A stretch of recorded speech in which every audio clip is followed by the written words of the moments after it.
Please remember that this matter should be viewed as a solicitation to trade. Trading futures and options involves substantial risk of loss and is not suitable for all investors. Past performance is not necessarily indicative of future results. You should therefore carefully consider whether such trading is suitable for you in light of your financial condition. Optimus Futures LLC is not affiliated with, nor does it endorse any trading system, methodologies, newsletter, or similar service. We urge you to conduct your own due diligence.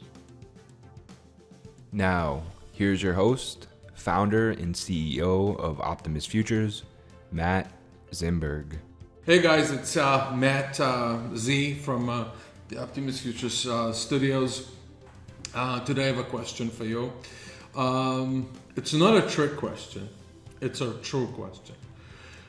Let's say there are two traders. One made $500, the other one lost $500, okay? On a given day, let's say they're day traders. What's the difference between the two, right? Outside the fact that they lost money and made money, so plus and minus. What is the difference between the two? It's not a trick question. There's actually a lot of similarities between the two situations. I'm going to explain to you exactly what it is. I'm talking about the mental game of trading.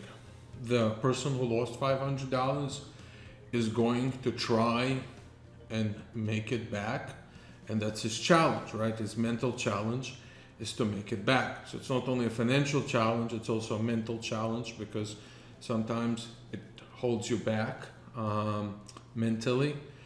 And at the same time, a person who made $500 and he doesn't even know it, his challenge is really to hold on to the $500, which is sometimes extremely hard. Those of you who have started the day or started your trading career with a lot of success, and then all of a sudden you lose that money that you initially made,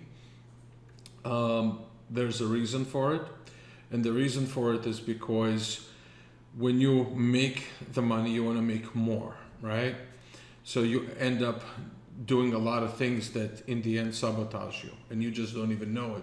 So the person that actually made the money has, how could I define it? He has certain weaknesses that he's not aware of. And obviously a lot of people would call it greed, but greed is not always obvious. So the challenge of the person who made the $500 is to hold on to the money.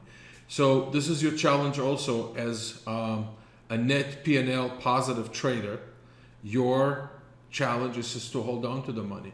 Your challenge is not to over leverage. Your challenge is not to make your system more sophisticated than it should be, but that's exactly what traders do, right?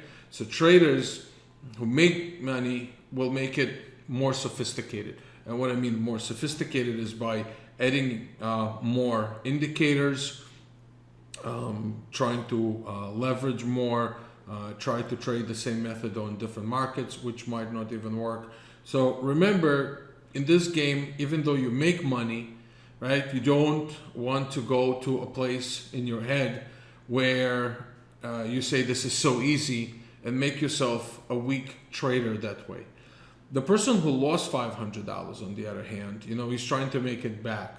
Now, he might end up making the same mistakes. He may end up over leveraging, trying to make it back, vengeance trading, everything that comes with trying to recover your funds.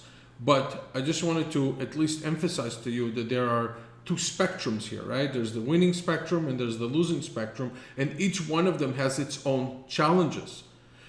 Those of you who've been trading for a long time know it, been there, done that.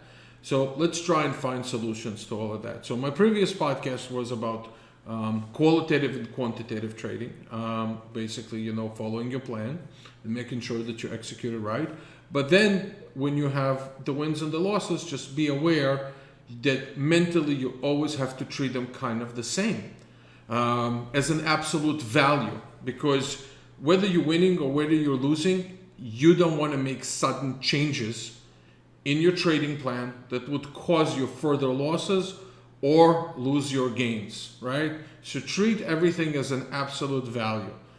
The way to do that is to be aware, as I always say, and be conscious of the mental game of trading, right? I'm stopping to use the word psychology that I used over many years, because psychology is a very complex field, and I believe that there are people that are better qualified than I am to discuss those things. But I feel comfortable saying that there's a mental game there, and I understand traders. I spoke to thousands of them over the years. So everything I'm conveying to you here is kind of my conscious thoughts and my observations from talking to them. So again, going back to the topic of making and losing at the end of every day, treat it as the same thing. Your challenge is to hold on to your wins if you have them, and your challenge is not to change your game plan completely when you lose money to lose further to add additional losses to your account. So I hope that helps you, and I hope if you have a really good trading day, you kind of take a deep breath and say, okay, did I follow my plan? How do I hold on to this and not put myself at additional financial risk? You don't think about doubling your leverage the next day, meaning trading because you had a good day, trading double the contracts. And at the same time, you don't have the same thoughts when you lose money saying, I want to try and recover this really, really fast. So again, you will have challenges as on good days and bad days. I hope it helps you. And until next time, this is Matt Z. If you have any questions, please go to community.optimusfutures.com. You can ask any technical questions there, or you ask me anything about any challenges in your trading. I'd love to earn your business. It's www.optimusfutures.com. Go to our site, see what we offer. Call us. It's 1-800-771-6748. Or just call us on the local number, 561-367-8686. That's it for now. Until next time, it's Matt Z from Optimus Futures Studio. Please remember that this matter should be viewed as a solicitation to trade. Trading futures and options involves substantial risk of loss and is not suitable for all investors. Past performance is not necessarily indicative of future results. You should therefore carefully consider whether such trading is suitable for you in light of your financial condition. Optimus Futures LLC is not affiliated with, nor does it endorse any trading system, methodologies, newsletter, or similar service. We urge you to conduct your own due diligence.